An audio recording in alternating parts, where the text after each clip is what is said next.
बेटा आज हम कार्बन और उसके यौगिकों के बारे में पढ़ेंगे। ये चैप्टर 4 है।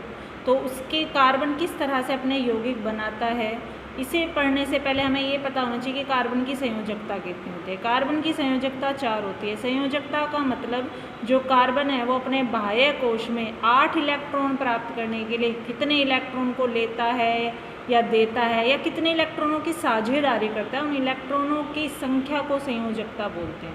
कार्बन की संयोजकता 4 होती है क्योंकि ये 4 इलेक्ट्रॉनों की साझेदारी कर सकता है, इसीलिए इसकी संयोजकता 4 है। यह अपने ही जैसे दूसरे कार्बन परमाणुओं या अन्य परमाणुओं से जुड़कर बहुत सारे यौगिक बनाता है। क्योंकि इसकी संयोजकता 4 है तो ये 4 अलग अलग परमाणुओं से जुड़ सकता है। तो वो कार्बन परमाणु भी हो सकते हैं या फिर कोई अन्य जैसे ऑक्सीजन है, नाइट्रोजन है, हाइड्रोजन है, उनके साथ जुड़ करके अपनी संयोजकता को पूरा करता है। तो इस तरह से कार्बन परमाणुओं में अपने ही जैसे दूसरे कार्बन परमाणुओं से जुड़ने की जो गुण होता है उसको श्रृंखलन का गुण कहते हैं।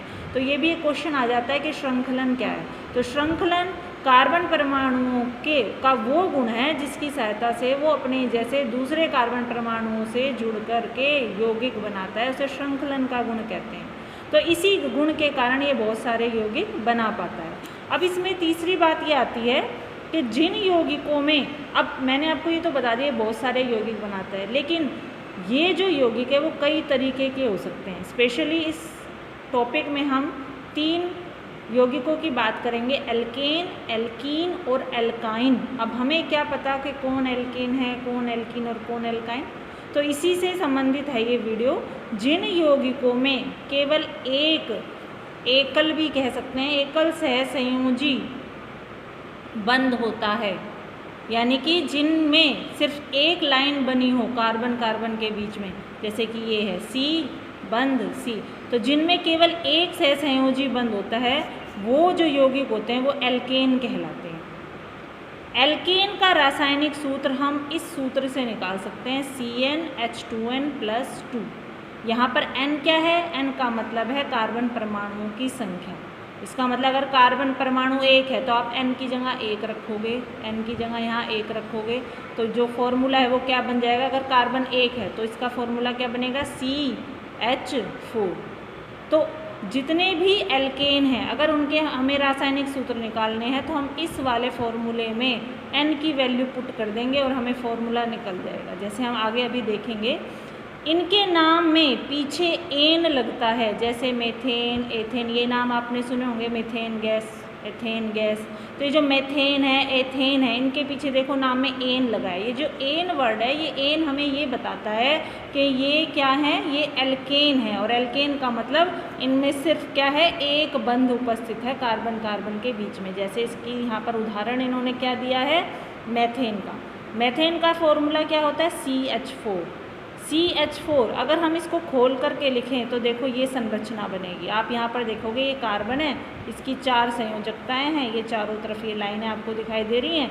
ये 4 संयोजकताओं को पूरा करने के लिए यहाँ हाइड्रोजन प्रेजेंट है, तो ये हाइड्रोजन से जुड़ा है। अब आप यहाँ देखोगे कि ये एकल बंध है, एक लाइन एकल बंध है, ठीक है। इसी तरह से दूसरा उदाहरण इसका क्या है, एथेन। एथेन का फॉर्मूला होता है C2H6। अब ये एथ मैथ कहाँ से है ये भी मैं आपको बता दूंगी। अभी आपको ये देखो एथेन है, एथेन में कार्बन के 2 हैं, तो अगर आप इस वाले फॉर्मूले में n की जगह अगर आप 2 रख दो ना तो H6 निकल आएंगे। आप फॉर्मूले में पुट करके देखना, यही बनेगा C2H6। अब C2H6 को अगर हम खोल के लिखें, ओपन करके लिखें, तो इसकी संरचना ऐसे बनेगी कि 2 कार्बन है और इन कार्बन की 4 संयोजकताएँ हैं। इन चारों संयोजकताओं को पूरा करने के लिए यहाँ पर हाइड्रोजन प्रेजेंट है और इसकी संयोजकता पूरी हो चुकी है। तो ये तो सिर्फ 2 ही उदाहरण मैंने यहाँ पर लिखे हैं, लेकिन आप अगर देखोगे तो आपको दिखाई देगा कि यहाँ सिर्फ एक बंध ही प्रेजेंट है। देखो यहाँ एक बंध है, इसीलिए यहाँ पर सिर्फ एक बंध है, इसीलिए ये दोनों किसके उदाहरण हुए, एल्केन के उदाहरण हो गए। और ये संतृप्त होते हैं, ये भी आप पहले पढ़ चुके होंगे वीडियो में कि जो कार्बन यौगिक हैं वो संतृप्त और असंतृप्त होते हैं। संतृप्त जिनमें एक बंध उपस्थित है उनको संतृप्त बोला जाता है। अब चौथी बात आती है, जिन यौगिकों में द्विसहसंयोजी बंध हो। द्विसहसंयोजी का मतलब कि अगर कार्बन और कार्बन 2 परमाणुओं के बीच में इस तरह 2 लाइनें बनी हुई हैं 2 लाइनें का मतलब कि यहाँ पर 2 बंध हैं, द्विबंध है, तो इन्हें एल्कीन कहा जाता है। अगर इनका हमें रासायनिक सूत्र निकालना है किसी एल्कीन का, तो हम इस फॉर्मूले में N की वैल्यू पुट कर सकते हैं, CnH2n से निकाल सकते हैं। N का मतलब वही है कार्बन परमाणुओं की संख्या, जिनके नाम में पीछे, इनके नाम में पीछे ईन लगता है। जैसे मैंने आपको अभी ऊपर बताया था कि जो एल्केन होता है उनमें नाम में एन लगता है पीछे, जैसे मेथेन, एथेन। इसी तरह से जो एल्कीन होते हैं उनके नाम के पीछे ईन वर्ड लगता है, जैसे एथीन, प्रोपीन आदि। अब हम इनका फॉर्मूला अगर देखें एथीन, प्रोपीन, तो एथीन, एथ का मतलब कार्बन 2 होते हैं, ठीक है, ये आपको याद करनी पड़ेगी, मैं अभी इसमें भी बता दूंगी। एथ का मतलब कार्बन 2, तो अगर कार्बन 2 हैं तो इस फॉर्मूले में आप अगर रखोगे तो हाइड्रोजन डबल हो जाएंगे, यानी कि 4, तो C2H4 बन गया। इसी तरह प्रोपीन है, प्रोप का मतलब कार्बन 3, तो कार्बन 3 है तो हाइड्रोजन इसके डबल हो गए फॉर्मूले के अकॉर्डिंग, तो ये बन गया H6। अगर अब आप इनको खोल करके लिखेंगे तो देखो ये फॉर्मूला बनेगा, कार्बन 2, हाइड्रोजन कितने 4, 1 2 3 और 4, लेकिन 4 होने से इनमें जो है कमी हो जाती है, इनकी 4 संयोजकता पूरी नहीं हुई, इसीलिए इन दोनों के बीच में 2 बंध आ जाते हैं। इसी तरह से प्रोपीन है, 3 कार्बन है, देखो 1 2 और 3, और इन तीनों में से इन दोनों कार्बन के बीच में भी क्या उपस्थित है, 2 बंध उपस्थित है, द्विबंध इसको बोलेंगे। और इस द्विबंध के बाद ये इसमें 6 हाइड्रोजन भी प्रेजेंट है। इस तरह से हर एक कार्बन की जो है 4 संयोजकता पूरी हो गई। देखो इस 4 संयोजकता कैसे का मतलब 4 लाइनें पूरी हो चुकी हैं इसकी। इस कार्बन की देखो 1 2 और ये 2, ये 4 हो गई। इसी तरह इस कार्बन की भी 2 1 और ये 1, ये 4 पूरी हो गई। अब इस कार्बन की अगर हम बात करें तो देखो 1 2 और ये 2, ये 4 इसके भी पूरे हो गए। इस कार्बन के ये 2 1 1, ये 2 पूरे हो गए, 4 हो गए। इसी तरह इस कार्बन के भी 4 पूरे हो गए। तो ये जो 2 उदाहरण हमने लिए हैं इसमें कार्बन कार्बन के बीच में द्विबंध उपस्थित है, इसीलिए एल्कीन कहलाएंगे और ये असंतृप्त होते हैं, ठीक है। इसके बाद हम बात करते हैं आपके 5वें पॉइंट की, एल्काइन की, जिनमें त्रिसंयोजी सहसंयोजी, जिनमें त्रिसहसंयोजी बंध होता है, उन जैसे कार्बन और कार्बन के बीच में अगर ये 3 लाइनें बने, 3 बंध यहीं पर बन जाएं, तो उनको हम एल्काइन का नाम देते हैं। इनका रासायनिक सूत्र निकालने के लिए हम ये फॉर्मूला लगा सकते हैं, CnH2n -2, ठीक है। इस फॉर्मूले में रख करके हम एल्काइन के सूत्र निकाल सकते हैं, जैसे अभी आगे हम देखेंगे। इनके नाम के पीछे आइन लगता है, देखो एल्काइन, एल्काइन के पीछे आइन लगाया जाता है। जितने भी इसके एग्जाम्पल होंगे उनके नाम के पीछे आइन लगेगा, जैसे एथाइन, प्रोपाइन। अब इनका सूत्र अगर हम देखें, एथाइन, एथाइन अभी अभी मैंने बताया था, एथ का मतलब कार्बन 2 होना, तो अगर कार्बन 2 है तो इस फॉर्मूले के अकॉर्डिंग अगर हम H रखें तो आपको पता चलेगा कि हाइड्रोजन भी यहाँ पर 2 आएंगे, तो फॉर्मूला है C2H2। इसी तरह प्रोपाइन, प्रोप का मतलब कार्बन 3, तो ये कार्बन 3 हो गए, ये हाइड्रोजन की वैल्यू अगर हम N में रखें तो 4 आएगा, तो इस तरह इसका फॉर्मूला बन गया C3H4। अगर इनको खोल करके हम लिखें कि कार्बन 2, ये हो गए 2 कार्बन, हाइड्रोजन 2, ये हो गए 2 हाइड्रोजन।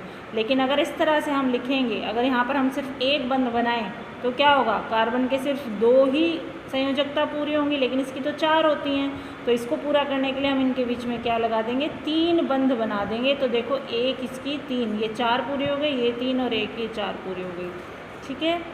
इसी तरह ये C3H4, यहाँ पर देखो 1 2 3, ये 3 है, ये 3 की संयोजकता 4 पूरी होनी चाहिए, और इन चारों को पूरा करने के लिए इनके बीच में यहाँ 3 बंध आ चुके हैं और बाकी हाइड्रोजन है।